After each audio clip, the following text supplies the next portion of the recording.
ඔයාලා දන්නවා ඇති මේ අපි කම්පියුටර් එක Microsoft Edge එකෙන් browse කරන හැම වාරයකම අපිට හම්බෙනවා Microsoft Reward වලින් points. ඒකට කියන්නේ Microsoft Reward program එක කියලා.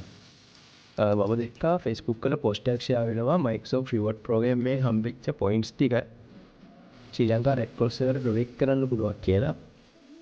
අපි මගේ account එකේ Microsoft Reward program එකේ coins කොච්චරක් තියෙද බලලා ඒ තියෙන coins ඔක්කොම ශ්‍රී ලංකා Red Cross එකට donate කරමු.